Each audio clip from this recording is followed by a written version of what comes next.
Okay. Hopefully it wasn't on camera. And Instagram Live. Oh wow. Which just means 8:30 to 50, now we're doing 65. Who's on live? so the thing is the Instagram Live people I can't see anymore because I'm covering it like this. But let me bring this to myself. I just have a tremendous hakaras to tell you that Rabbi Schaff is here and doing this because I know it's no small feat. And he's going to say, no, it's nothing, no, it's nothing. That's not true. It's a big deal. So I really appreciate it, and I'm confident that everyone else will deeply appreciate it. One other tiny thing. First of all, Yashar Kaya. Thank you, Nachi.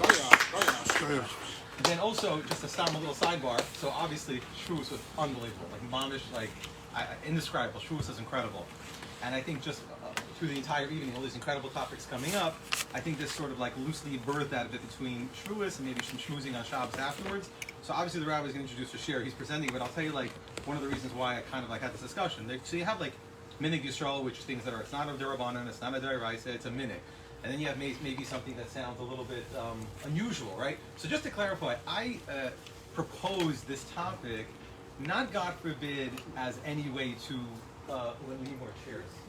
I'll get you, it's in the back, I'll get it for you in a second. Not as a ploy to somehow lessen any sort of Judaism, because obviously we care about the Torah, we want to enhance ourselves and get closer to God in any which way. So the proposal was not, oh, this is a silly minhag. Now, there may be some of that, but that's not the point. The point is, like, what's taka the difference between a minhag for all of Klal Yisrael, maybe a minhag just for, I don't know, Sephardim, Ashkenazim. Just sharing with you where, like, my interest came from, where my whole life, it's like, you can't really capture what exactly a minhag is. It seems a little bit indescribable. So anyways, obviously you have your own intro. I was just saying from the layman's terms, where I shared that thought with you. Anyways, Yashar Kaya, Rabbi Schaff, God bless you. And thank you all very much, everyone. Shukran to you. Pleasure. Okay, I want to thank you, Reb Nochi, for really being a tireless,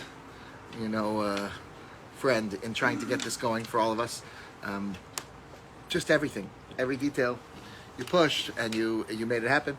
And I really thank you because it's people like you who make the world turn. I mean, it's easy to have good thoughts, which everybody has. We're all wonderful people, but to really make something happen. So I thank you. It's a big mime and it's a big Kiddush Hashem. Thank you, everyone, for coming to learn Torah. Hopefully it will be exciting and invigorating. Okay, so the topic is Minhag-or-Madness. How binding are Jewish customs? So let me just share with you a couple things that I was using for this. One excellent source, by the way, which requires a lot of work, but is this book, The Handbook of Jewish Thought. Rabbi Aryeh Kaplan sort of like summed up what he thinks is short, almost like a textbook of Jewish thought, and his footnotes are extensive. A lot of times, I'll give you some examples tonight, what he says in the footnote isn't quite exactly what it says in the source, so it's not off, but it was a great source, but he has his own take on it, which he's allowed to do as Big Talmid Chacham, but you always have to follow the things up because they're not just direct quotes. And he has a chapter on custom, on minhag, which has a lot of good sources. There's also a sefer here, which I'd forgotten about until this morning. I have it on my shelf, and I'm forgot about it. I prepared the whole thing, so there's nothing in the packet from this sefer. Although this is still a very useful thing. I mean, there's tons of things in the packet that are in the sefer, just I didn't take it directly out. It's called Imrei Baruch, and it's Tokef HaMinhag B'Halacha. So it's specifically a volume about the importance of minhag. How important is it, right? What's its role, and so forth. And we'll delve into some specific examples. Okay, so for now, the first assumption is as follows. Oh, and one last thing that you'll see here in English towards the end, there's 5 or 6 pages in English from a book called Jewish Philosophy, which is not published, but it's Shiurim of Rabbi Yitzchak Berkowitz, where he goes through from the beginning for B'nai Torah, Jewish philosophy from the beginning all the way through, and he has a section on minhagim, which is excellent, and maybe I'll share with you some specific things from there too. So here's a broader introduction. The Gemara says in Psachim Daf Nun Amud Beis, and you have that in the handout if you want to go to it. It's probably the second or third thing. The Gemara says that Al titoish teiras imecha. The pasuk says Shema b'ni musar avicha. You need to listen to the instructions of your father. Pasuk in Mishlei. The Al titoish teiras imecha, and don't let go of the instructions of your mother. And the Gemara learns, and the Rishonim explain that the instructions of your mother refers to minhagim, the minhagim of the Jewish people. We have to figure out exactly what that means. What is it? What is a minhag? It's going to be like one of the big questions. Like, does it mean just how people behave, how they dress, right? Who has to establish a minhag? But you have to follow, and it doesn't necessarily need to be something that was a takana or an establishment consciously. What that means is as follows, and Ari Kaplan has a nice thing here. He brings this a famous Gemara that will talk about two different customs, and then the Gemara will use the language nehara ufashte. Each river sort of flows in its own way. So what that means halachically is you can follow whichever custom you want. Some people do this, some people do that. Some people say amen, right, after brichu, and other people say brichu after brichu. Nehara ufashte. Follow whichever one you want. In other words, it's not, the two opinions don't think the other one's completely wrong. So Ari Kaplan explains that just like every river kind of flows slightly differently in the landscape based upon the natural realities of that geographical area, so too the way that people's customs develop is unique to how people's communities and lives and even geography is in that area. And therefore the Jewish people develop certain customs based upon how they are and who they are. Ashkenazim are a little bit different than Sephardim, and Italian Jews are a little different than French Jews, based upon all kinds of different realities, and therefore things developed differently, and that's how it's supposed to be. An additional source about this that's important is that it's understood in Chazal, and he brings a bunch of sources to this in the Maharik, and others explain this in the Gemaras, the Mata Yosef, the Sefer Pachad Yitzchak from Rabbi Yitzchak Lampronti, one of the Rishonim, explains that the Jewish people are assumed to have a certain amount of Ruach HaKodesh collectively. What we do as a group of people is a miniature version of prophecy when that becomes part of the Jewish people. The way that it's brought in the Chuvas Maharik, which we have in here in Siman Kuf, and there may be some things we'll read inside, but I'll just tell you outside, and you have it in here, is that it's inconceivable. It's inconceivable that the Jews would have gotten it wrong. It's inconceivable. God gave the Torah at Sinai. I'll explain a little background. When Hashem gave the Torah at Har Sinai, so did he know the future?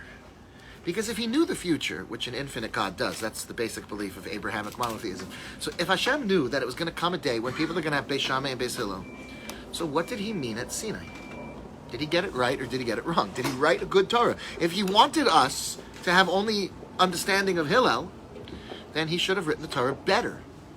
But that's an absurd apikars thing, right? That's like a very backwards thing for an infinite God. It must mean he wanted us to have Beis Shammai, Beis Hillel. He wanted us to have these variant understandings of the Torah. If you look at it honestly and you do your best, you're going to get that.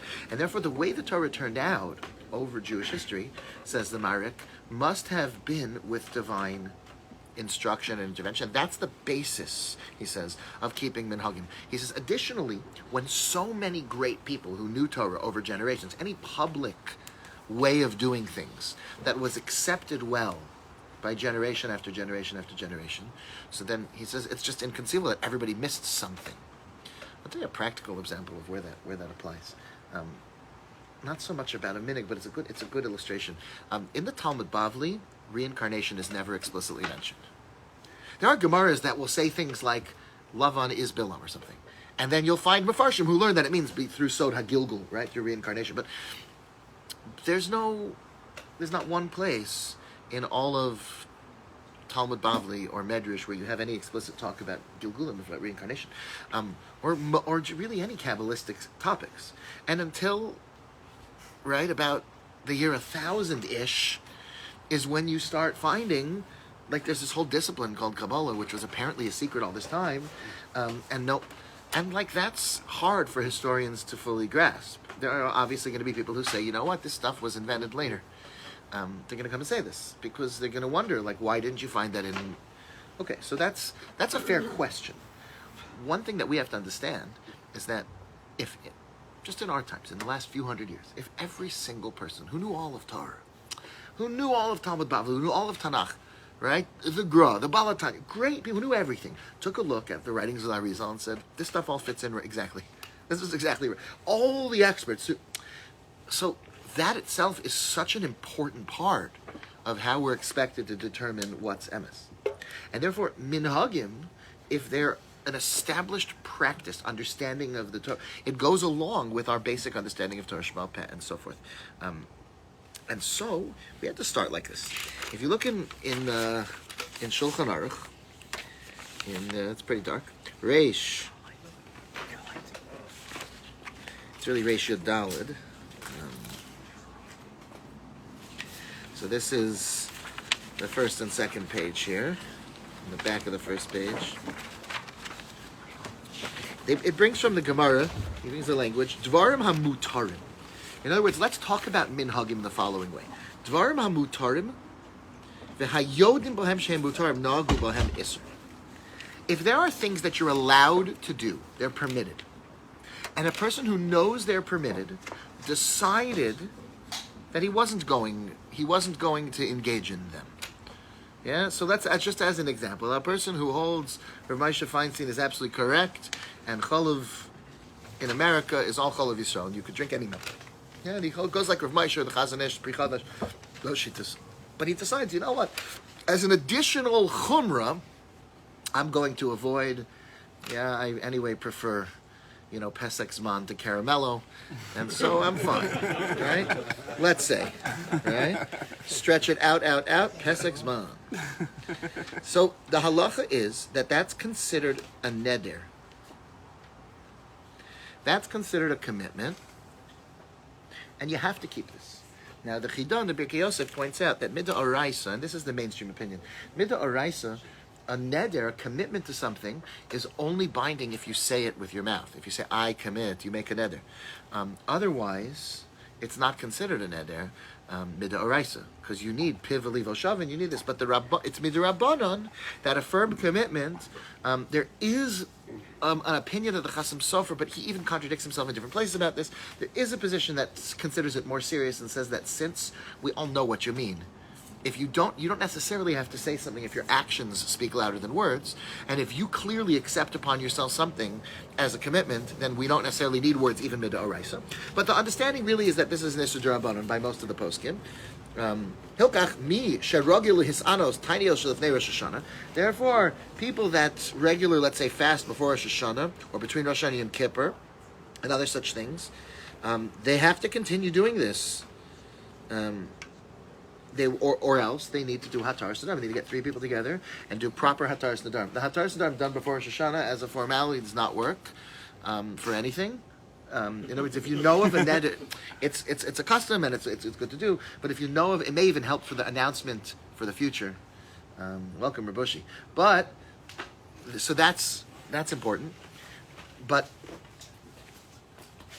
nevertheless, to do a real Hataras Nedarim, you just need to get 3 people together who at least one of them know what they're doing, and just kind of ask you if you would have known certain information, would you still have made this neder, and so forth. It's a very quick process, but it should be done. That's what he talks about. Now, what happens if the person thought it was asur? So the person was under the impression that this is absolutely prohibited, and that's why I'm doing this. You have to fast on this day before Rosh Hashanah, or whatever it is, right? So in such a situation, we would say that you're not bound by this at all. Because the concept is you knew that you were accepting upon yourself a certain commitment, and now you're obligated. Okay, so that may be where many minhagim become binding. Because, listen to this, Kabbalas harabim chala alehem ve'al zara. When a full community, a full group, makes an acceptance upon themselves, that's what causes everybody after that to be bound to this. There's a sefer about this by the Ramban, short sefer called Mishpat HaCherem, talking about these sort of commitments and these sort of things. And the Ramban even says that that's how Maimon Har Sinai worked. And so Purim worked, but the Torah, the giving of the Torah itself worked because when a community makes a commitment, that becomes binding on that community. And I'll try to explain. Imagine I make a commitment to do something, a neder, but then you know that every year, like, your cells are constantly dying and being regenerated, right? So 35 years later, there's not a cell left in my body from the person who made that commitment. So am I obligated still? Sanchez, we don't see you as those cells. We see you as an identity that continues on. Klal Yisrael is seen as one group. And therefore, even if the people that are in that group are one by one replaced, the Gemara says, Ein tzibur meis. If a person commits to bring a korban and then that person passes away, you can't bring the korban the same way anymore. But if a tzibur commits a korban and everyone in that community has died and been replaced by new people, you can still bring the korban because the tzibur is still alive. So that's this concept, that the Klal Yisrael makes a commitment. It's binding even on their descendants, but that's talking about a community that makes that commitment. And therefore, Rav Moshe says explicitly in the Igros, Rav Moshe says very clearly, that if parents made a commitment on themselves, that is no way binding to their children. So if one guy decides, I'm going to be machmir on A, B, C, that in no way passes down to one's children. And a practical nafkamina for that, according to, that's Rav Moshe's approach, and it's a very mainstream approach. That's right. In other words, if you would accept, well, in other words, it may depend on how one views Chalav Yisrael. In other words, if someone thinks that Rav Moshe's heter was a mistake and it's halachically not nothing, and you can't rely on, right, which there may be poskim who hold that way, then you have a different question. But then the reason to keep it is because it's a daraisa, but right, or darabanan, or I should say, right. Whereas if a parent accepts upon himself, we don't eat gebrachas. So how would that pass along to children? Remember, if a community accepted that, like the city of Hornsteipel, right? And that's what everybody in that city did, then that may pass on to all of their children no matter where they are in the world, except for the ways that you might be able to get out of these things. There may be like Kitnio. So Kitnios is a fantastic example that we'll get into. Ravaji Yosef feels like Kitnios is like once you come to Israel, it doesn't apply anymore. But we'll see that that's a discussion that is actually not so straightforward. But it's a great example. And in general, if a person, so again, minhagim, the first thing we've discovered is you can accept something upon yourself, and you can even accept something upon your children if done as a communal thing. Now, whether or not there's something called a minhag mishpacha, can a family have a minhag that is binding upon the people in the family to future generations? That becomes an extremely fascinating subject. However, it's worth knowing, very few people had that. What I mean to say is, people that will tell you, my family's minhag is this, it's really the minhag of Warsaw. Right. It's really the minhag of their city, and that was where their father came from, that's what everyone did. Almost 100% of the time. Could it just be... Sorry? Turkey for the Shalah's kids. Turkey? The Shalah doesn't eat. There are people that didn't hold of eating turkey. So that's interesting if that's considered a minhag that's binding or not, because... I hope not. Is it a minhag or is it a psak halacha? Right? In other words, did he establish that whatever the halacha is? That'd be an interesting subject. But in other words, and it's always, you need to try to figure that out. There are people that specifically said, I'm establishing a minhag mishpacha. Like the Tosas Yantif had certain things where he said, for my descendants. Now the question is it still a minhag? Right, is it a minhag, or I would like for them to do it? Let's call it a desire. So there are some poskim who hold that there's such a thing called a minhag mishpacha, and that a father does have the ability to do it. Or Moshe holds he doesn't have the ability to do it. Others say you do have the ability to do it, but the question still becomes, and I'll just give you one example, right? Berkowitz, so I'm going to share with you some things from him afterwards. So he points out, just as an example, a minhag means it's being kept. So people will tell you, the minhag Yerushalayim is to accept Shabbos 40 minutes before. Instead of 18 minutes, you light candles, you start malacha 40 minutes before. And you'll hear sirens, right? And it's beautiful, and there's the music. You hear a little regesh, Shalom Aleichem Malachi Ashurais, right? It's beautiful. But then you go out into the streets, and you will see cars driving everywhere, and people jumping into cabs and driving their own car down until 2 minutes, 1 minute, shkia itself. That's the reality of what's happening in the streets, even though this minhag Yerushalayim. So he said, you cannot tell me it's the minhag hamakom if it's not being practiced in that place by most of the people. If publicly that's not what's happening, then you can tell me it used to be the minhag. It used to be in Yerushalayim, and it's no longer called the minhag. That's a very important attitude as well. So in other words, if we were to say the minhag from the shlah, do all the people that are named Horowitz, because I ate turkey, and my family was from Halevi Horowitz, and our cousin over here of Shlomo also, right? Because it's all cousins back. Anybody that's Horowitz and a Levi somewhere in their family, which is a very popular family, is all cousins going back to the Spanish Inquisition. They're all a bunch of Sephardim that left Spain and went to Horowitz or Gurwitz or Erowitz or Orowitz. All those names are the same thing, as long as they're Levi. So it's hard to say what's the minute. Okay, so Al Kol Panim, those are the first two sources. Gemara Pesachim said, "I'll teach us Toras Imecha." Now jump ahead to a Mordechai. This is a very famous source. This is a very important source. This is the beginning of the Rishonim, really, on the topic of minhag. You can't ignore the Mordechai, one of the Rishonim in the back of Bav Metzia, Shin Samech Vav. So there, it's talking about the Gemara. There is talking about the Mishnah. It's talking about a person who hires workers and the responsibilities of paying your workers on time, and what kind of commitment did you make to those workers, and it talks about Hakol Keminhag Hamadina, that a determinating factor in all dealings that are Choshen Mishpat is Minhag Hamadina. What is the custom in this country? What do people mean? So that if you're supposed to pay people on the day they do the work, but in your country the assumption is you pay at the end of the week, then that's the assumption that's made anytime two people make an agreement. And therefore we have to know Minhag Hamadina. So when someone rents a house or anything else, the understanding is that if there's a minhag in that country by the goyim, right, that's binding on people unless they stipulate otherwise. But he uses that as an opportunity to get into this whole subject. And he brings a Yerushalmi that says, Minhag mevatel halacha. Minhag supersedes halacha. So if you have an established halacha, and now you have a minhag, the minhag will come first. So what does that mean? So it's interesting. There's discussion about, Rabbi Berkowitz does a nice job with this. Maybe I'll quote one or two things from there now to explain this minhag mevatel halacha, when that applies and when it doesn't. Is a nice arichus in the Mordechai. It's worth if that person really wants to learn this carefully. That's the place to look. Can you elaborate on how that's the case? Like halacha seems to take precedence over Right. minhag. So says Rabbi Berkowitz, the Gemara in the Yerushalmi says minhag mevatel halacha. Clearly, this cannot be taken at face value, because it's impossible to change the halacha. You can't say like, well, you're supposed to keep Shabbos, but since people are driving on Shabbos, the majority of Jews drive on Shabbos now, so that's like, okay, right? That's not, and it's not the halachic process. You don't see this Gemara being used that way. So how do the Rishonim explain it?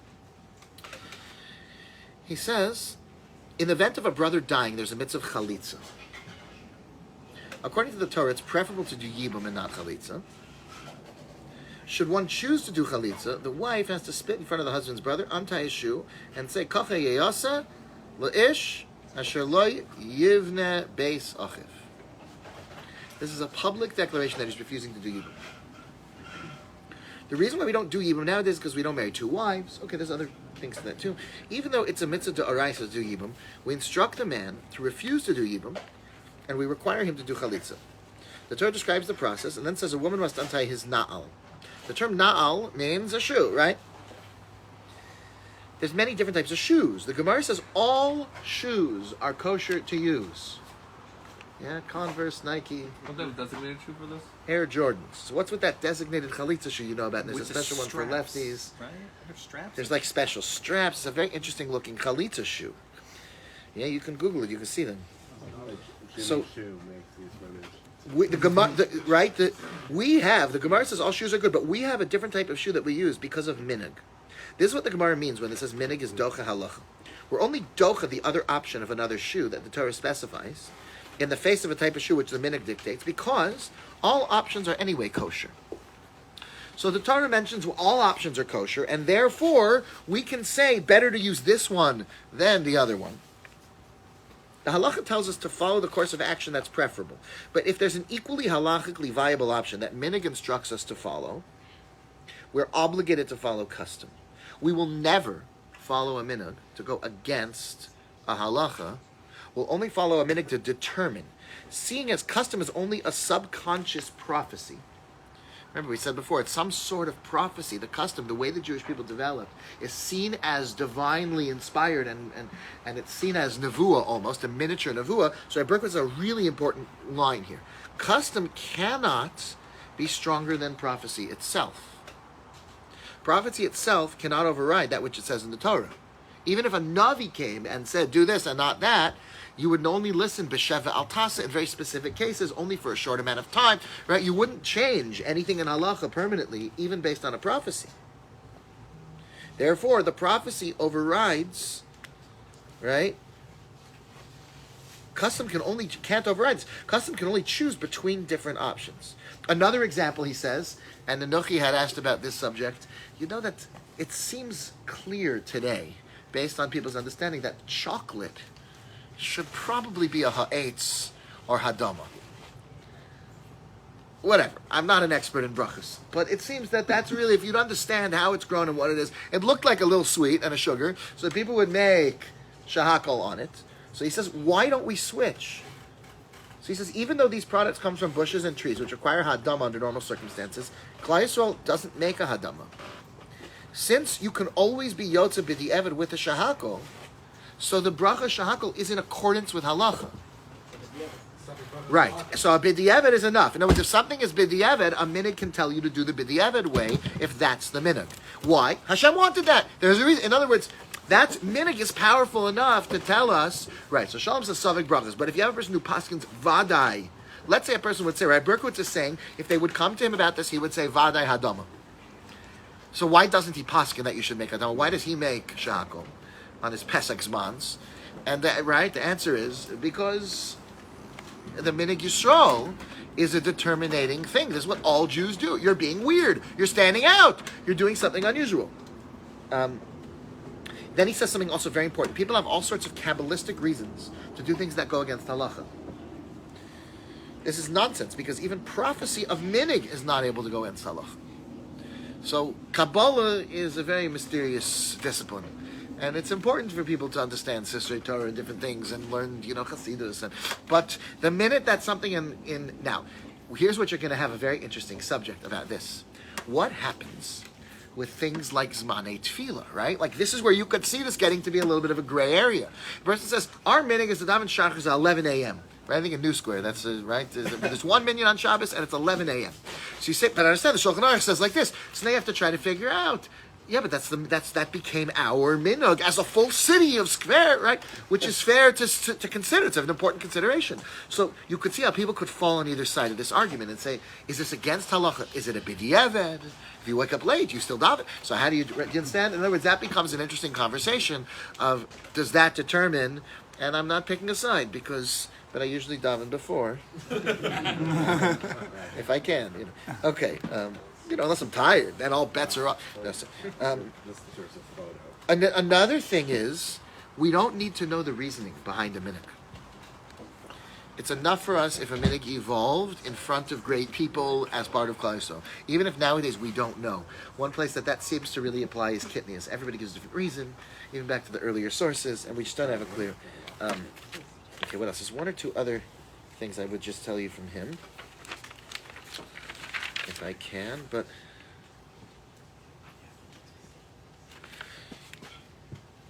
community customs. Okay, so he brings. So this is in the English part of the towards the back from Rabbi Berkowitz, and it says on here, page 6970. He brings something interesting that, by the way, a good Malkum for this, if you ever want to look into this, in something written in English, is the Sefer, the introduction to the Siddur Tehillas Hashem, the blue Tehillas Hashems. There's an English introduction which quotes from the Arizal the idea that every one of the Shvatim had its own Nusach HaTefillah. And that, so then they go on to talk about how the Nusach that was established by the Arizal is called the Shar HaKolel. It's like a 13th Nusach that anybody could use, and it's for people that, such a conversation. So he says, Berkowitz says here on it's page 70.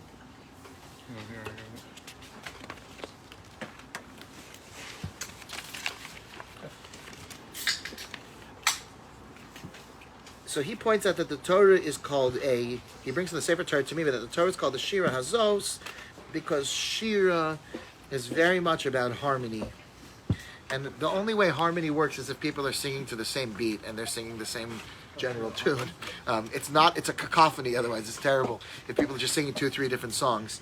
So She says, looking at the great Jewish leaders and scholars over the years, they're Hasidim, Litvish, Svardim, and those who believed in secular education and those who didn't. And the leadership was comprised of all kinds of great Jews who believed in different things.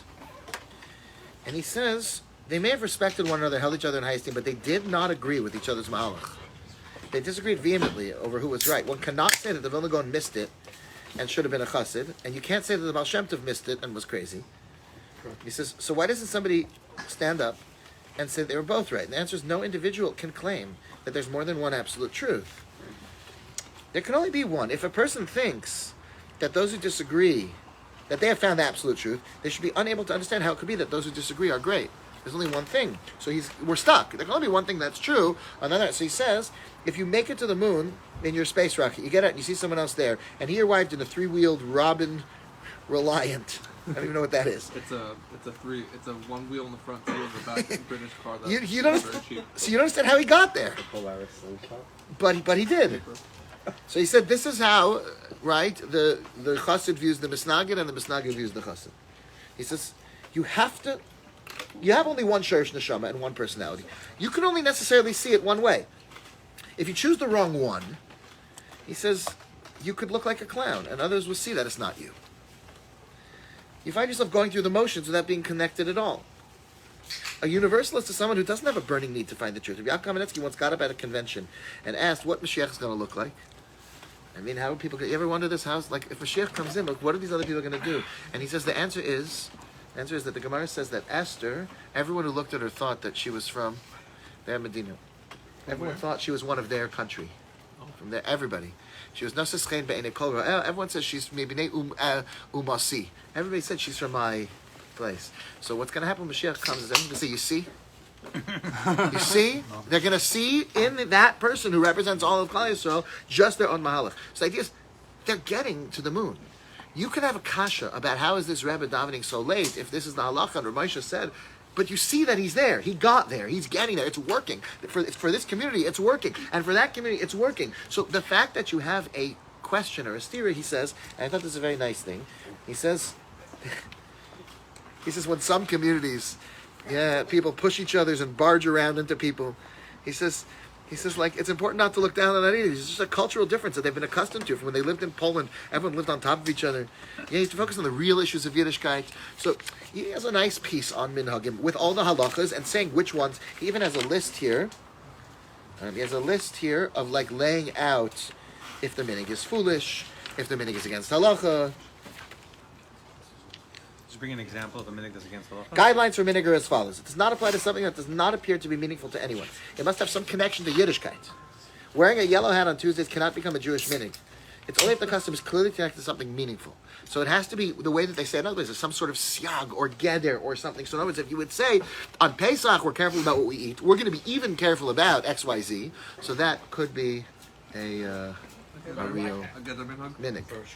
Right, so in other words, a hat or a shtreimel is like an excellent example where there's a minhag, right? Jewish people have even a halacha to treat davening specially, and ituf, wearing something special for tefillah, right, or in honor of, right, covered yantif or something else. There's lots of sources for such things. So the Rambam says there would be otef in a beautiful talis, but a talis is not a mitzvah. It's the tzitzis that are the mitzvah. So the talis is a way of wearing a nice beged for davening. It's wearing something special and clean and beautiful for tefillah. And therefore, a person who puts on, right, their shtreimel for Shabbos, their hat, so that's a way to honor Shabbos. Now the question becomes, if in this community, that is the way that we do things. When you turn bar mitzvah, you put on a hat, and if you don't put on a hat, you're making almost a statement against your community. If that would be the case, now, let's look a little further. Let's see. Right, in other words, if something were hidur mitzvah, or even less than hidur mitzvah. But yes, in other words, if something has some sort of religious reason behind it, then that can become a minhag. So a yellow hat on Shabbat, if it was part of whatever. That's community, right. But not on just a random Tuesday. Or random, right. In other words, yellow hats for Tuesday would be strange, but yellow hats for davening, right, and a pet monkey, is probably... Rabbi, but you would agree so far, if I may summarize what you're saying right now, that the greatest leaders of our generation, apropos this time of the year, the Lubavitcher Rebbe, for example, he didn't convince Rabbi Jonathan Sachs or Saul Lieberman or Joseph Soloveitchik to change their directions and become Chabadniks. He actually encouraged them to do their tafkidim because I think he believed Elu ve'elu divrei Elokim chayim. I think you're right. And I think here in the Chaye Adam, in Klal Kuf Chav Zayin, he talks about Pesach, Silchus Pesach, he gets into Kitnius. So he winds up getting into the concept of Minhagim. So he says something interesting in Os Yud Aleph. It's the third one, and then maybe I'll go back to the beginning and read about Kitnius a little bit also.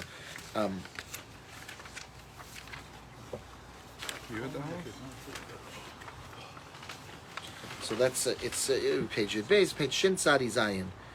Os Yud Beis is the one I'll read now. Maybe I'll read Os Yud Aleph first. Okay. B'dvarim shekiblu v'nigu me'atzam and haisa haskama v'geder l'rabim o siag l'tor dval mitzvah ein l'chol nahatir. If great rabbis got together and a beis din for the town made a public so cherem d'Rabbeinu Gershon or something, right, or something big where they made a commitment on behalf of the community, they made a rule, and that rule was accepted by people, because we do have a concept that if a beis din makes a gezerah on the community and it isn't kept, it's just something people can't handle, then it doesn't count. I think that might apply nowadays when, people will say, like, I've seen it from Gedolim about smartphones. If it's also to have a smartphone. We've all said it's also to have a smartphone. And by the way, I can text you afterwards pictures on my smartphone of where they said that. Because that's what it realistically is. Like in real life, I remember.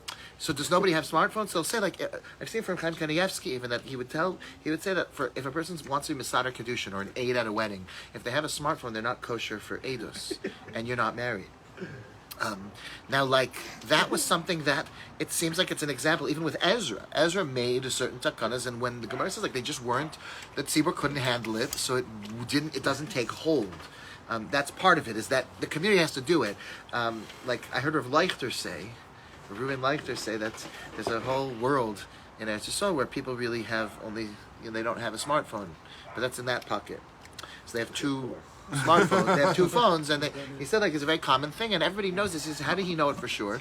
Because a couple of years back, they found a video of the Chavetz Chaim, like an actual video. Do you remember this? And it was going around, a video of the Chavetz Chaim. Someone colorized it, and he said, like, everybody saw it within 24 hours in Mea Sharm. He says, everybody he knows that lives. So he says, how did they see it? Did a carrier pigeon bring, like, video? That's what he said. He spoke here in LA, and he said, how did they see it? He said, the teretz is that it might be that it would be better if we all would have had the fortitude to say we're not going to jump into that world. And in reality, however, the world as we live in also defines whether even a geder or a siag or a decree made by beis din or gedolim takes root. And he says like this, so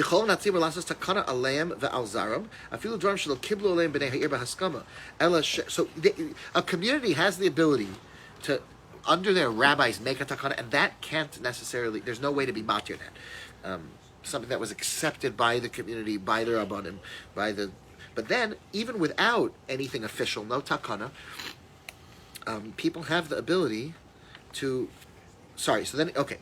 before that he says, people have the ability as well to make a takana on them and on their children, as he says, even things that they didn't make as a formal agreement. They just signed it between themselves, started doing this, gebrachs, things like that.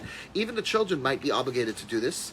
And he brings a Gemara in Psachim Nun Beis, it should be Nun Amud Beis, which is Al Titosh Torah Simecha, as we said, the Rivash and the Ramban. But it's only if the whole city does it. An individual doesn't have the ability to do this. Now, he was talking in the beginning about Kitnios. Let's talk about Kitnios for a minute. That's a super interesting case study. Kitnios, kol minei kitnios v'zaronim, kigon rice, or here's, or Greeka, right? So don't eat any Greeka. I don't know. Spelt. Kosemet. I don't know what Greek is. But, or v'chol davar sheba'olam, any of these other grains, spelt, it can't be spelt, because spelt is one of the 5 minei dagan. It's mamash chametz, right? So I don't know. And don't they make spelt matzah? Yeah, that's what I'm saying. No, because it's a certain kind of rice. People, on Pesach. Kismet is how I would read that, those right? That's not... Quinoa. Quinoa, that's a nice shaila, right? Bein heim atzmam shleim, bein a kemach shalahem. You can't use them, you can't use their kemach, right? You can't use flour from those things. And he says, why? According to the Torah, it's completely permitted. But all Ashkenazim and Medinas Poland, so all Germans and Polish, right? They're also considered, the Polish are also considered Ashkenazim for these purposes, he says. I mean, we can't really, right? Shalom knows, these are low class peasants. Polish and German in the same sentence. But for being machmer on them, we can call these Polish Jews Ashkenazim. But and make sure that they wash. Give them deodorant before you let them in the house. Vilavashal kidneys, right? That's the German, right? So Orez v'doichen shleimim. So he goes through the minhagim kidneys. He wants to know why. What was the reason? Because the way that things would get mixed in with the. He says, now. He says, "B'shas do hadchak she'en adam alechol." This was a more common thing in the old days. Nowadays, it's like my kid only likes bamba, so I don't know what to tell you. I mean, peanuts is already maybe not even kidneys, but the idea of what it says here, "B'shas hadchak she'en adam alechol." This meant people that were starving to death. They were going to die if they didn't get food to feed their children. It did not mean what we say when we're starving because we just haven't eaten in 20 minutes. So mutter levashal kitnias or shardzorim. Then at that point you could. But isn't a life and danger go over and like it takes from Right. So apparently it wouldn't be. Well, it depends. In other words, there would be situations, for example, where the person right. It's not really pikuach. That's right. You would just eat chametz if your life was mamish in danger. But the question is, like, if people really have nothing to eat and they're struggling and they'll make it. They're not going to die. They're not going to get sick. So then, at what point? So apparently he's saying that this was kidneys. This is a real problem. This is why everything on Pesach for Ashkenazim is potatoes. Karpas is potatoes. Karpas is potatoes is a funny thing. They didn't have anything. There just wasn't anything. But now we use potatoes. It's like a nice example of before. Like maybe originally it was green and this and that. If technically potatoes are kosher, and for a few hundred years we've been using potatoes since they were discovered by Francis Drake and brought, So at that point, right, we use the kartoffels. We become the Anshe kartoffel. I mean, that's what. So when does it cross over the line of the minhag for the potatoes? Let's just ride with that train for a second. Is partially because, what do you mean? The fact that we used it, Hashem, let's see, we just happened to use it, therefore. Conversely, no, it's just availability. No, do we say it's one and the same? The hashkacha, that was the only thing available, enables it to blossom into a minhag. But potatoes are... You know what I'm saying? It's a very difficult question because a lot of this has to do with how people took it. Did people take it to be, this is our minhag? And this is the gematria of this thing. So just as an example, I put in here a Pinchas of Karetz, right, on the subject of kitnius. I put it towards the end because, but it's a sefer Imre Pinchas. You see this? And he says something about kitnius. Like, just listen to this. Maybe this is helpful. But if not, I'll still answer the question directly. Kofayin Vav. Amar Tam Shalakach Asulecho Kitnius Pesach. He said, here's why you can't eat kitniot on Pesach. So Svardim, you're fine. But Ashkenazim can't eat them because kitnias are mochen de katnus, and Pesach is mochen de gadlus. Now, I mean, to try to even explain what those concepts mean Kabbalistically, he says, lechem is gematria 3 times Havaya 3 times. V'hu b'chinas gadlus. And that represents mochen de gadlus. That's lechem. The kol Havaya, right, God's name, is b'chinas shem memhe, is b'gematria Adam. V'chol masher hu b'sod tzir, Adam hu kol es sviros. Therefore, you have to put your 10 fingers on the bread when you say Hamotzi. And Birchas Hamotzi has 10 letters. Birchas Hashem 10 words. Hamotzi Lechem Haaretz has 10 words. Whereas Birchas Shahakol and all the other ones don't. And he goes on about these type of things. Now, I'm not going to even pretend to explain what this means. It's Malchim Tekadus. And they get busy with this, by the way, with Yaakov feeding Esav Adashim, because Adashim is a form of kitnias, the lentils is a form of mochin de katnus, and imroiv sonacha hachileu lechem, but he gave him lechem at it. It's like a very interesting, lechem unizid Adashim. He gave him mochin de gadlus and mochin de katnus because, listen, I don't know what to tell you about this. But mochin de gadlus means when the simple interpretation is used. It's used colloquially. Is when your mind is like full and rich, and you're inspired and you're connected. And when a person is in this, it's a bechinas mochin de katnos, is when a person is like, it's hard to daven, it's hard to learn, you're not feeling so inspired, But these are Kabbalistic ideas that have all kinds of manifestations in the Godhead and in things I don't know anything about. But I want you to know that Pinchas of Karetz felt that there was deep spiritual meaning to these mitzvah of kitnios. So a person who comes and says, and you'll hear this, somehow surrounding kitniyos specifically, Nuchi says it's because it has to do with food. It's delicious, so there's a But fight to have. that's what Nuchi says. I think there's more to it for some reason, that people look at it as so out there. It doesn't make any sense to me. Now, the people who are telling me this, for the most part, they may have read an article online somewhere, but they didn't learn inside the sugya of kitniyos from all the poskim and all that, and like they can tell, they didn't see the chayah, most of them, at least not in the Hebrew, and most of them are not, don't have that skill set, and they're very frustrated by this. This kitniyot thing is ridiculous. I don't know why there's such an idea, but I think that the appropriate Jewish attitude is a little bit different. It's that we have a rich custom base. We have lots of things that we do as Jews. You know, you go to Atlanta Braves game, right? I mean, in the playoffs, right? And they're beating the Dodgers, you know, a lot of times. And oh, now where did that tune come from? Why are we doing it? It's silly? People are proud to do that. And part of that is just because, I think they do by the Indians also, they used to until they became the Guardian. Right? I mean, there's things that, right? Is this something like, there's customs and things that we do which are a source of pride. It's like, I love this community. I love Judaism. I love Pesach. And part of the charm of Pesach is those, like, it bothers me intensely that some people don't still buy cans of macaroons. And I'm like, I'm like biting into it and like, oh, it's, but it said cookies and cream flavor. This was going to be good, not the and like, that's heartbreaking in a way, like, that you wouldn't have that experience. And, of course, you don't really have to eat them. But in other words, like, there's a charm to our religion, and there's a beauty to the way that things develop that's al titosh Torahs imecha. You see, Rav Berkowitz says in one place, and it's why Torahs imecha? He says because what fathers are often busy teaching is, father has an obligation to teach his child Torah.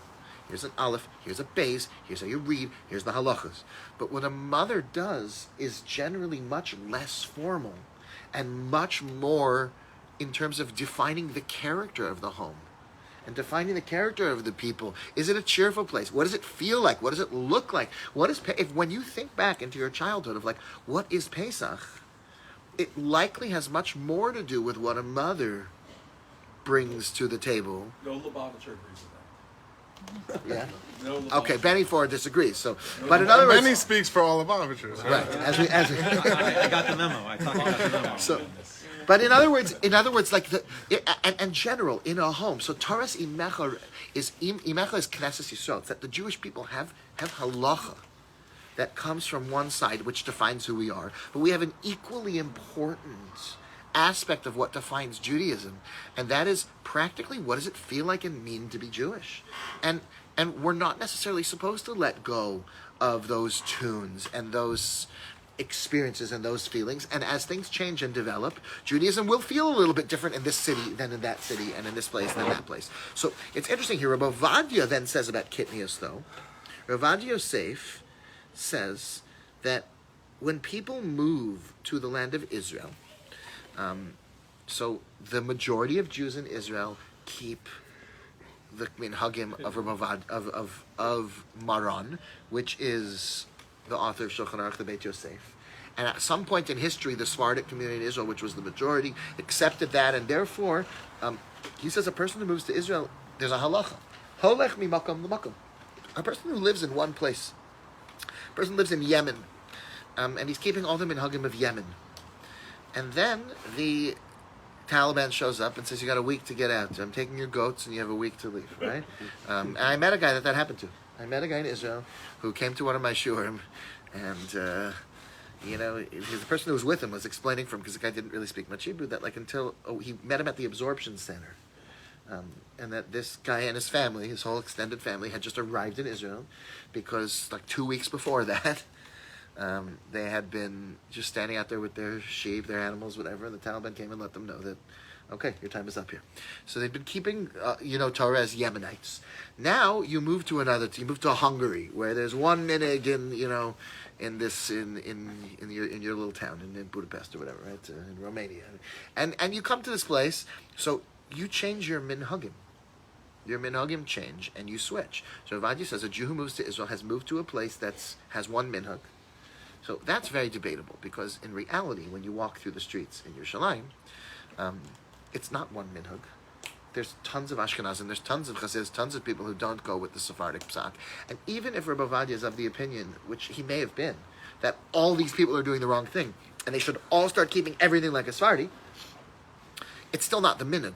Does it make sense? In other words, it may be the halacha, according to him, but it's still not the minhag. It's still not what you see, just like we said before, if people are driving before Shabbos. So that Rebbe Ovadia wasn't accepted by the Ashkenazim in general. It was accepted over by Sephardim who came from places. There were Sephardim who were places where they didn't eat kitnios. There are different countries, Sephardi places where they didn't, and they generally all do now. Perhaps I'm not Moroccans also. So those who moved to Israel, it's very common for them to start following the Sephardi minhagim of Israel, because now they're part of a Sephardic community where everyone does that, and that's acceptable. It's even common in the modern Orthodox world when they move to Israel. Very often, people that will move to Efrat or other such places will take upon themselves a lot of Sephardic customs.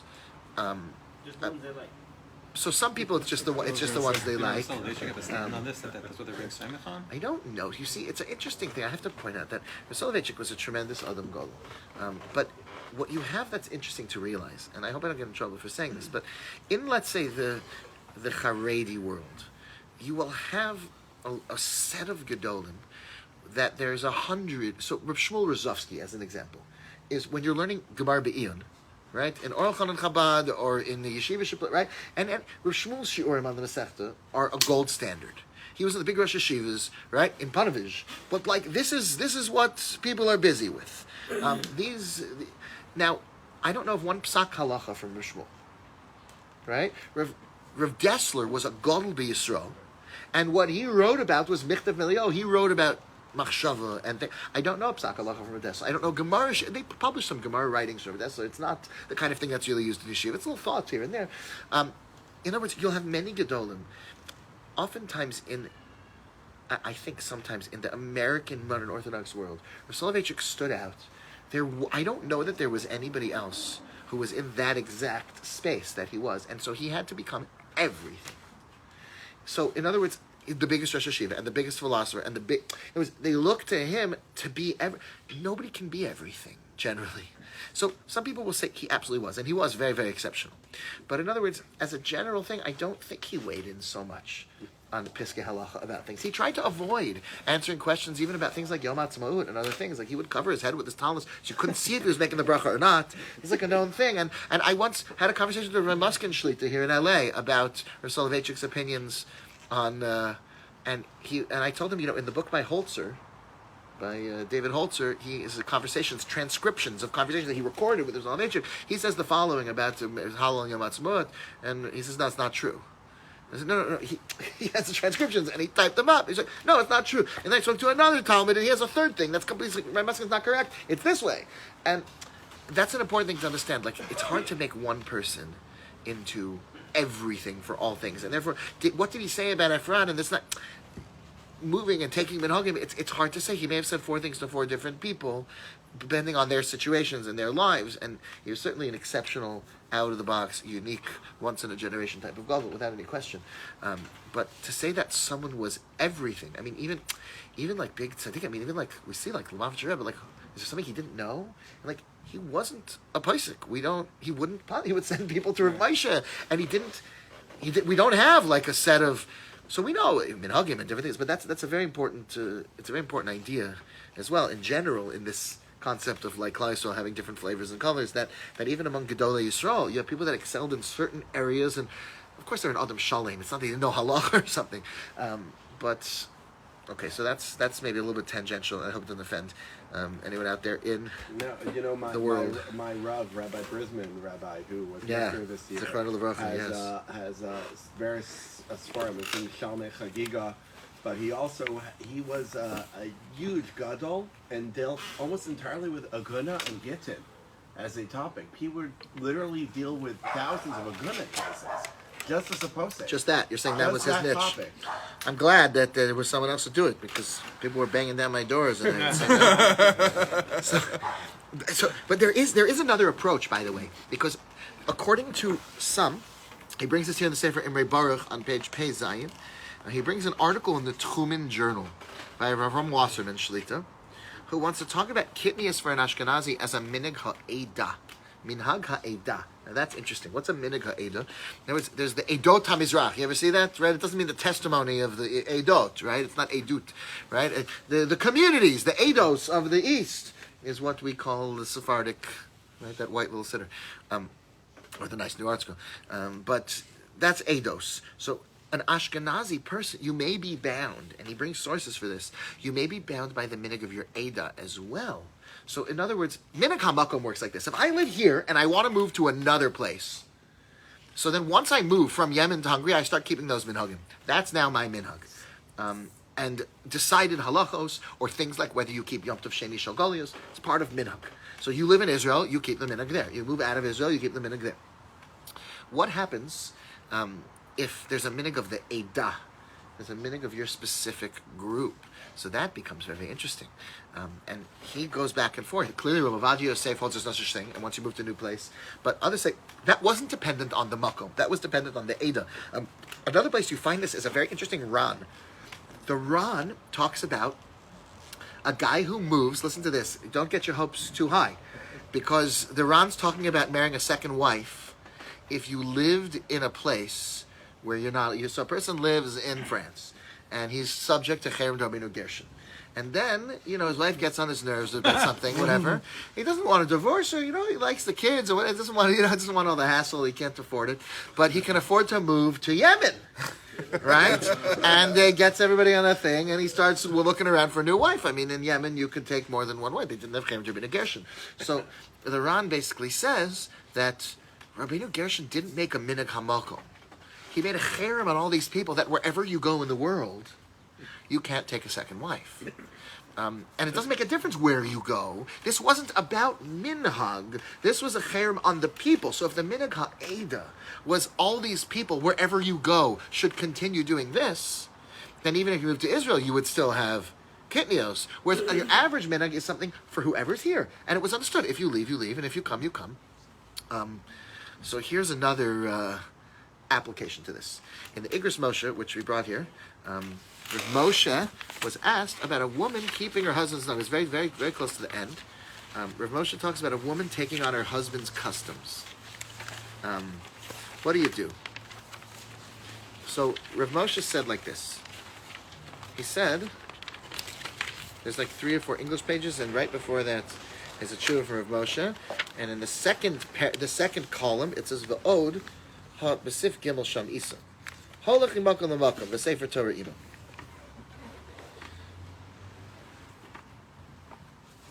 I think that's where it is. 1 second. Here.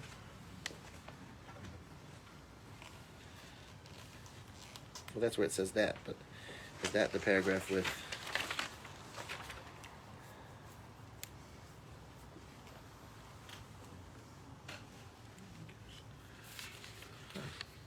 Should be here.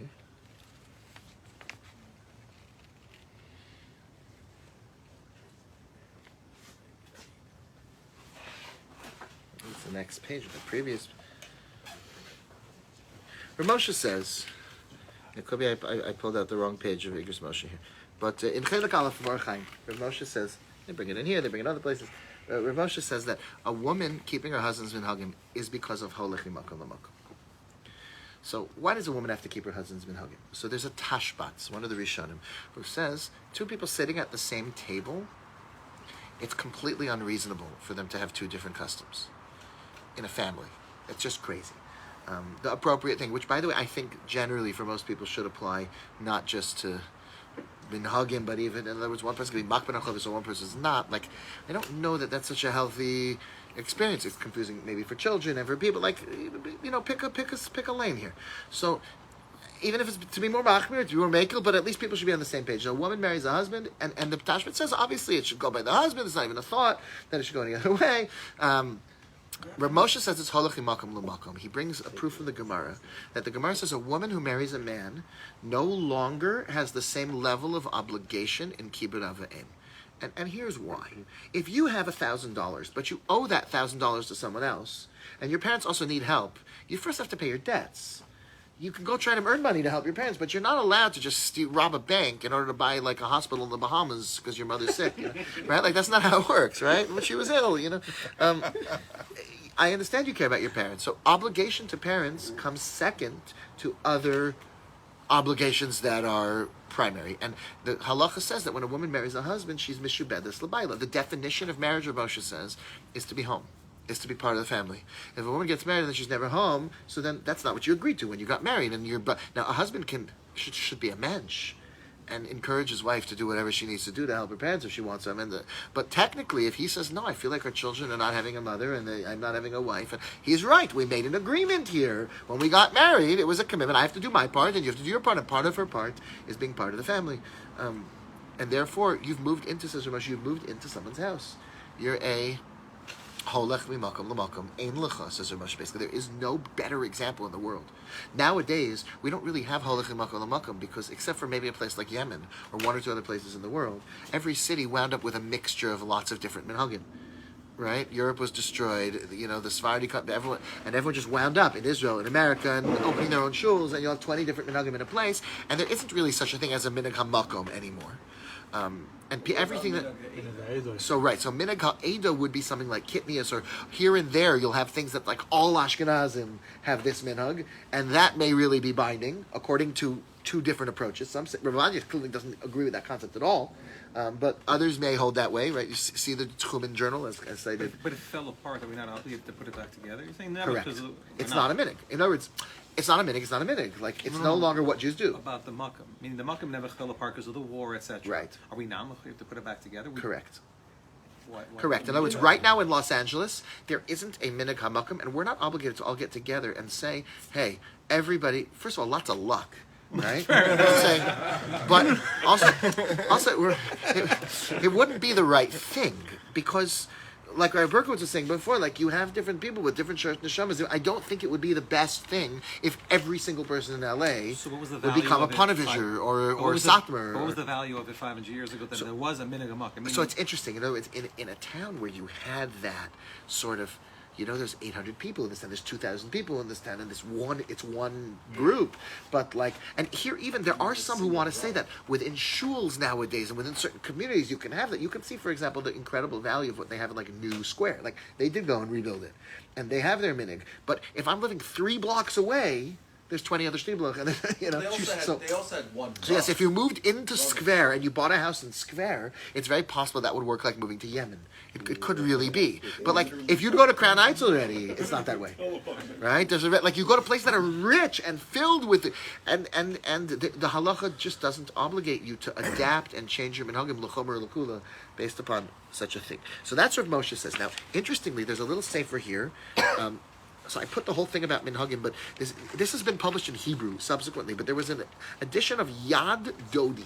Rabbi Frankel, Yitzhak Frankel, asked Reb David Feinstein many questions over years. And he has like a several hundred-page document that was sent to me 15 years ago. I have to sleuth around my email for it, because I remembered what he says. He has some interesting things about minhagim from Reb David Feinstein. And one of them is about wives keeping their husbands' minhagim. It's question number 5. Does a woman have to change her nusach hatfilah to that of her husband? So remember, the Tashbetz said, 2 people can't eat the same table, different things. It's got to be one thing. Rav Moshe said, holech mimakom l'makom. It's quite a similar approach. Rav David Feinstein, however, took an approach which, incidentally, it's also brought that Rav Shlomo Zalman said the same thing. He says no.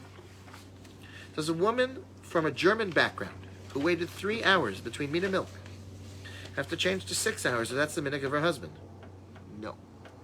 And then he says in parentheses, a woman is only required to change the minhagim that would create a contradiction or conflict in issues that are beino leveina.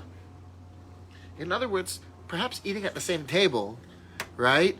Or other things where in other words, but if in private she wants to do something, she says, obviously the children would be required to follow the minhagim of the father, and this would require the parents to deal with the future chinuch issues sensibly. Well, So the in other words, private minhagim that they do is usually reserved for their mikvah or lighting candles. That's stuff that they could. so Rav Moshe would say, because you know where this comes up, is that Sephardic women wait 4 days before starting Shiva Nikiyim, and Ashkenazim wait 5. And now what happens if an Ashkenazi woman marries a Sephardi, or vice versa, and everyone says it goes by the husband? That's very beferish. So there are certain things where the minhag, even among men, was that women learn this from their mother. Right, so certain things with mikvah, certain things with candle lighting, they're mitzvahs of women, and therefore, but as a general thing, you would think it goes by the husband. Reb David is saying, women can do what they want, but she'll be obligated as part of the marriage to teach their children. So the guy davens Nusach Ashkenaz, so she's going to have to teach the kids to daven and bench, right? Nusach Ashkenaz, no posech es yadecha, Ba'amaro milam, all this stuff, right? On the other hand, she herself can say what she wants, because she has no other obligation to him, which it's interesting. This can a little bit be argued in the Tashbats. In other words, the Tashbats who said the issue is two people sitting at a table and harmony and creating a home together, and that's understanding. So then that's a little bit more like that. Rav Moshe's approach, which is quite similar, is still different, because Rav Moshe is saying it's holach imakom l'makom. She now lives, when you get married, you move from your father's house to your husband's house, and you're creating a new home, and therefore that's how it works. Now, then Reb David was asked, So Rav Moshe would say what that about she your father? You like that, Shiloh? Rav Moshe would say she should change her. Rav Moshe says she has to. And Rav Has to. David's like, no. Uh-huh. So v'danti al zeh im rabbeinu ve'amarti shalachar haylon lilas isha kemisha nasa mimakom shenagu hetel l'makom shenagu iser ve'ein daita lachs. It should be holach mimakom l'makom. She nichnesa surishas baila. So he argued, why isn't it holach mimakom l'makom? So it's interesting. Rav David sort of, it seems, said to him nicely, like, oh, you thought of that yourself? Like, that's the Yigros Moshe, right? Like, lachar hu das maran zatzal. Right? And he brings the lashon of Rav Moshe. And Heishiv li Rabbeinu. Answered Rav David, listen to this, and he brings the lashon of Heishiv li Rabbeinu. Sha'afal pish is a svara gedola. He says, it's a very strong svara that my father's saying. It's a very strong argument. But that's not my opinion. I don't agree. Like, yeah, Rav Moshe said that, but I don't agree with him. How do you like that? Isn't that fantastic? This is exactly Rav David. Like, yes, my father did say that. So he said, I pass this way, but your father said the opposite. He sure did. He sure did, and I disagree. And my father didn't get to be who he was by just agreeing with everything he found in other people's writings. He sat and learned the sugya, and this is what I think. Rabbi, what about shaitel versus snood versus fall versus hat? So that could have to do with Das Yehudis and communities. Is that minhag or is that halacha? All those different variations. It's actually, it's a shaila. It's a shaila. And some, like for example, Rabbi Yashav would say it's halacha that you can't. There's some people who would say mamish can't wear a shaitel. It's interesting how, like, remember saying before how, like, that the briskers will not do a shidduch with somebody who doesn't wear a shaitel, because they feel like it's not modest to go out of the house when you're not dressed. And you wouldn't wear pajamas. It's a little different. Lubavitch is not a din in sneas. It's a din. In other words, they don't hold. He holds. You're not dressed. The briskers hold. It's undignified. You're not dressed if you go out without a shaitel. There's a cherem on it. The Rebbe had this opinion. So got their kids with the temple was like right. Wow. So Lululemon you see, but pants it's are interesting. It's an interesting subject. I'll call upon him. Listen. I mean, this could. Rabbi, can I ask you a question? Why can't Yeah. you say the pshat is that when a woman gets married, she loses her status in kahuna, she enters a different shevet. Right. So isn't that a simpler answer? So, but the question is, what is any of that? I mean, if she joined a shevet in the old days, so she moved to shevet Zavulun, where everyone in that town, I understand. But this is a girl who lived next door until yesterday and was keeping 3 hours. What changes 6 hours because her husband keeps 6 hours? What makes that a chiyuv? Do you understand? In other words, The peacefulness. the Tashbet says the peacefulness, right? In which case, that's the Tashbet's. Which, if not for that, Reb David and Rosh Zalman are saying, then like do what you want in private, because who cares? So in those old days when there was a nusach for Zvulun and a nusach for Yisachar, and they made a shidduch, maybe you're right. In other words, you now move to this town, you move to a new place. I hear that, but in other words, nowadays I don't think you have that. And certainly with these things you don't. 3 hours and 6 hours. But this is a good thing to know, by the way, that Reb David has this opinion. Hagam, that's Rav Moshe and Rosh Zalman. Like, it's good to know there's such an opinion. For some people, that is such a significant thing. Usually it's 10th graders or something. But that there's no way I'm ever dating anybody who's not, who keeps more than 1 hour. Just like, listen, just forget about that. You'll just do it anyway. Hopefully you'll mature by then. And not be so silly. Yeah. You started off by saying how the minhag is from the woman, though. So the minhag is from. Didn't you say the halacha is from the father and the minhag? Yes. What I was saying is this. In other words, that's a very good point. In other words, in the same way I didn't mean that minhag is nikva by women. I meant to say, when the Gemara says, Al titosh Torat imecha, and that's called the Jewish people, is like the mother. So there's the chachamim in the Jewish people, and then there's like the practice of the Jewish people. Similar to the way in a home, what a father's role is often more linear, it's more halacha, it's psak, and the woman's role is often much more about the culture of the home and things that are less definable, right, academically, but are no less important in terms of defining the culture of this family. So similarly, and that's very much how Torah is passed along, is by a father and a mother. And a father is the Ran, the Drashos Haran says a father is more like the Sanhedrin, and the mother is more like the Melech. The Sanhedrin is all about Asr and Mutter, and the Melech is like, is it appropriate to go to war, or to build this fence, or to build this kind. In other words, where in the Torah does it say any of that? The answer is nowhere clear, but it's definitely Torah-centric, and that a woman's role is often extremely, she has less mitzvos that are binding on a daily basis, but she doesn't have any less avodas Hashem, right? I mean, raising children, right, to love Hashem is so much in the hands of a mother, and that's al titosh Torah simecha. In other words, not to say that minhag is nikva by male or female. The truth is, it should be, according to Rav David, it's neither, but it's just that a woman has this obligation to her husband. Now, it's interesting, what happens when a girl gets married? Does she have to do ataras nadar? That's like an interesting question, because she used to keep some minhagim, and now she's switching sometimes to a kula. Does she have to do ataras nadar? But there's a whole discussion about that, because is it understood from the minute she was bas mitzvah? Is it understood that one day you'll be getting married, and therefore you're only davening this nusach or doing these things for a short time? It's not forever.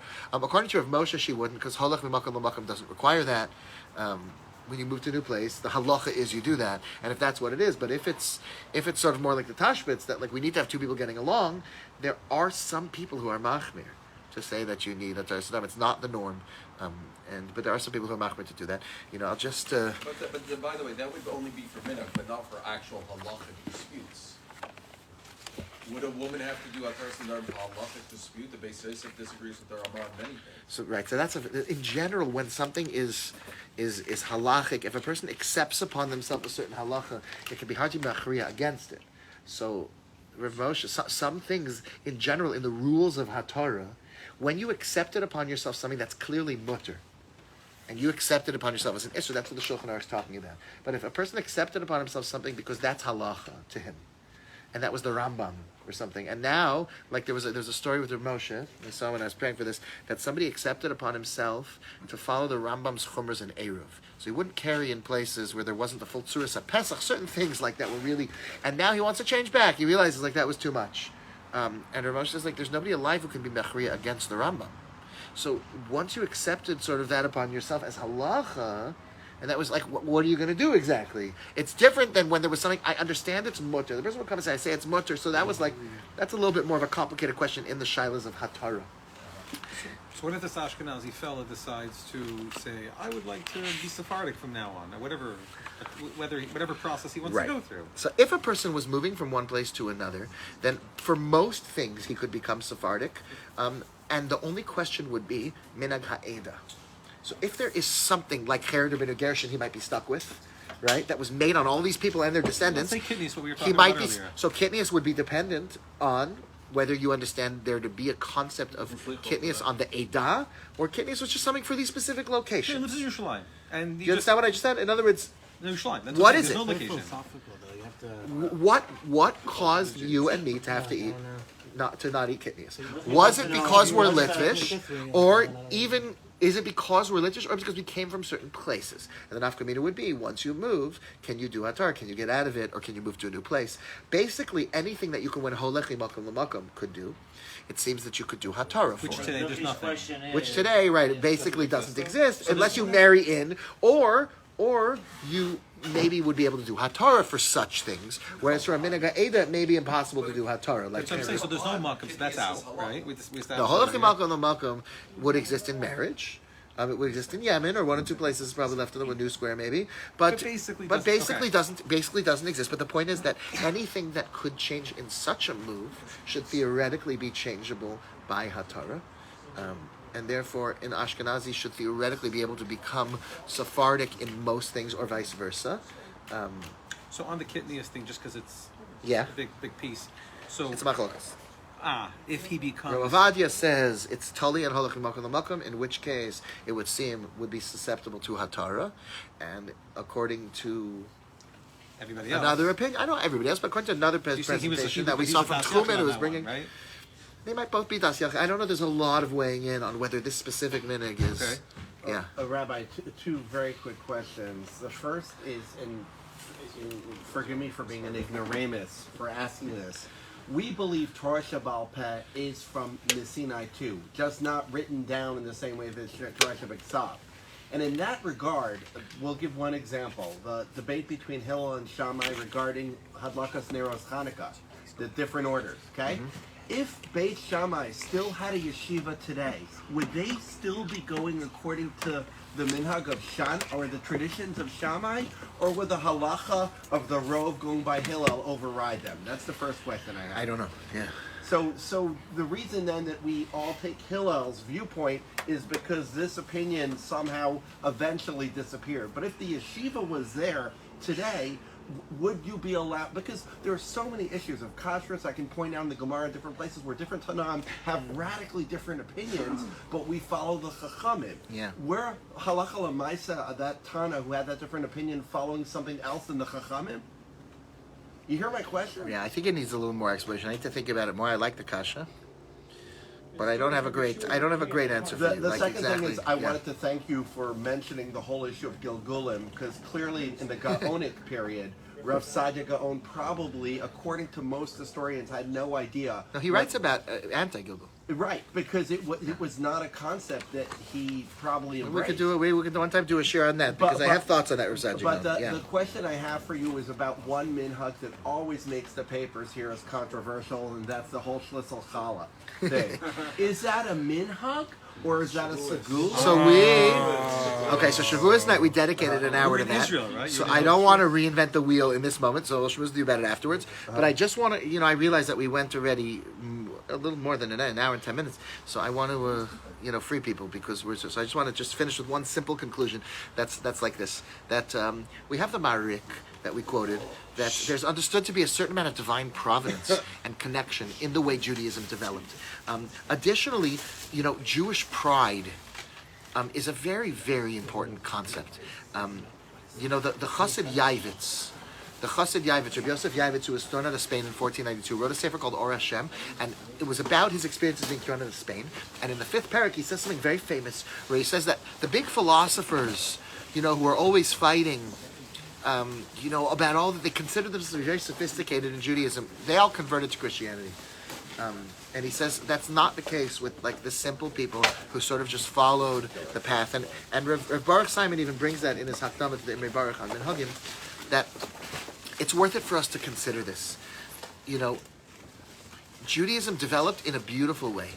It's right. It works. It's magnificent. We can even find gematrias and things like Kitnius and things like Shlisselcha and other places, depending where they came from and who started them and what was the process, is an interesting subject. And there are some things that are minhag shtus and are silly things that we're not bound by, which maybe another time we'll get into all that stuff about exorcising demons and goblins, and maybe we'll have an opportunity if anybody wants to hear about that later, or another time we'll go into that, because we just, Baruch Hashem, ran out of time. This is a very endless subject. To try to do this in an hour is absurd, really. But You're up for a round two. yeah, at the same time, I want to just say Yasher Koyach again, everyone, for coming out. Thank you for coming to explore this subject. I hope it's enriching more, and hopefully it will bring us some pride. We should feel great about the fact that Kadosh Baruch Hu is involved with us and involved in our lives, and that Yiddishkeit really turned out a certain way. It's supposed to be this way. There's supposed to be Hasidim. There's supposed to be Litvish people. There's supposed to be Satmar and Bells and Lubavitch. It's supposed to be. And Nara Pashta. Each one has its own way of serving Hashem, and it's working. It's working. People are getting to the moon. People are getting close to Hashem. People are growing. Yiddishkeit is thriving. Baruch Hashem in so many ways, and we have more to do, but the minhagim are the flavor of that. They're the teres imecha of that. When they're legitimate minhagim and they're real things, we should be proud of them. A person who looks at that guy on the bus with the shtreimel and looks down on him, and he has to prove that he also went to the army, such a mistake. Such a mistake. You didn't have to have gone to the army for you to win that interaction. The shtreimel's beautiful, and it's wonderful, and we thank the Shapiros so much for hosting this and for everything, and it's above and beyond. Yes, good. You really ordered? Okay, but getting